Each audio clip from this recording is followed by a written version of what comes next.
Como no tempo da União Soviética, a máquina de propaganda da Rússia semeia a discórdia, o medo e o ódio para minar seus inimigos.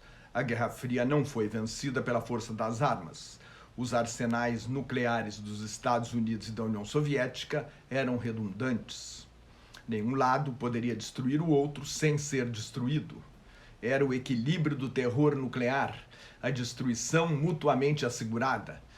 A vitória dos Estados Unidos e do Ocidente foi política, ideológica, econômica, científica e tecnológica.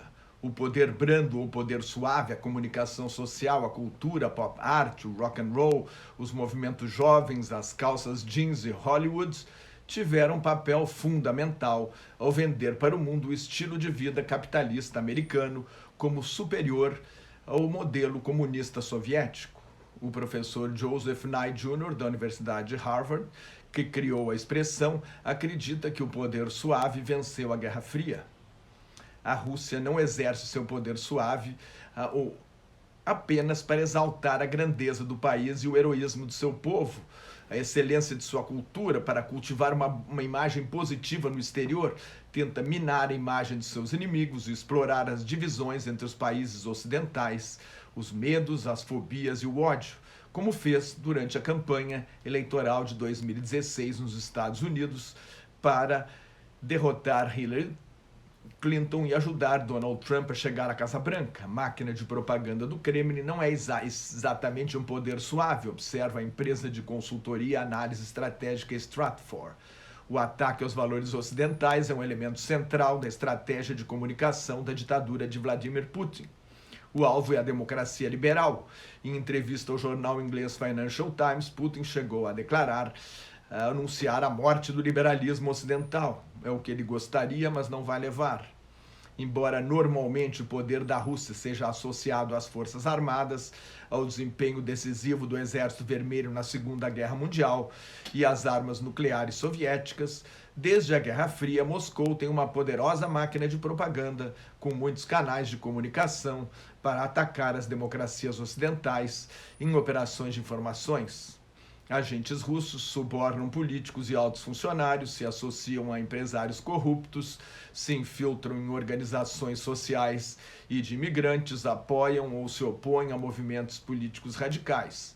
A ditadura de Putin conseguiu convencer o público interno da Rússia de que as intimidações e os crimes cometidos pelas autoridades são aceitáveis diante de uma ameaça externa, que é muito mais ao regime ditatorial do que ao país em si, o que ele representa. O argumento é que os Estados Unidos e a União Europeia são responsáveis por todos os problemas internos da Rússia e das outras antigas repúblicas soviéticas, porque articularam as revoluções coloridas, como a Revolução Rosa na Geórgia em 2003 e a Revolução Laranja na Ucrânia em 2004.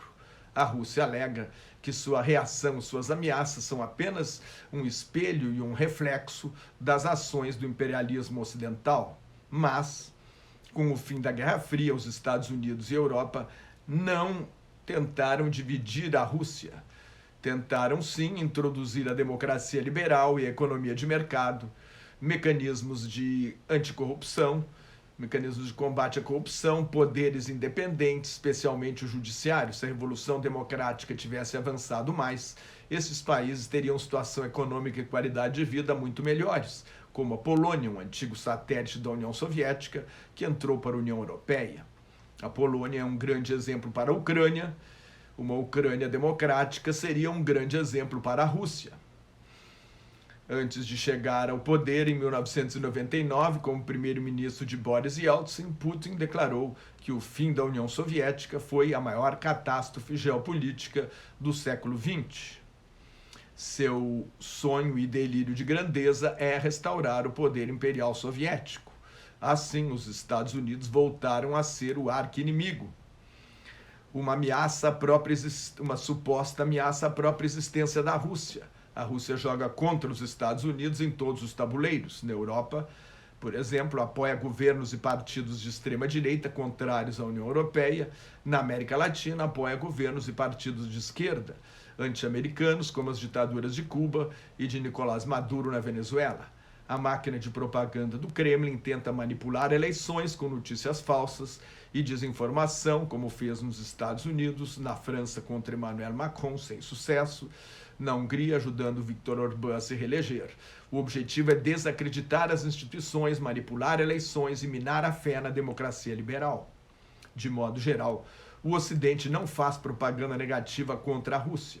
O poder suave é exercido não só pelo governo, mas pela mídia, pelas universidades, pelas organizações não governamentais, pelos programas de benemerência das empresas. Tudo isso ajuda a construir a imagem do Ocidente como um centro de liberdade, economia, cultura e desenvolvimento tecnológico. A Rússia tem um tremendo poder suave com sua cultura, sua literatura, de Tolstói, Dostoiévski, Chekhov, Gogol, sua música com Tchaikovsky, Stravinsky, entre muitos outros, o balé de Rudolf Nureyev, Mikhail Baryshnikov e Maya Plisetskaya, o cinema de Eisenstein e Tarkov, mas prefere explorar teorias conspiratórias e visões paranoicas da realidade. Mais notas e comentários sobre política internacional no meu blog Globalização em Crise, que está em nelsonfrancojobim.blogspot.com, no meu Twitter e no Facebook. Muito obrigado.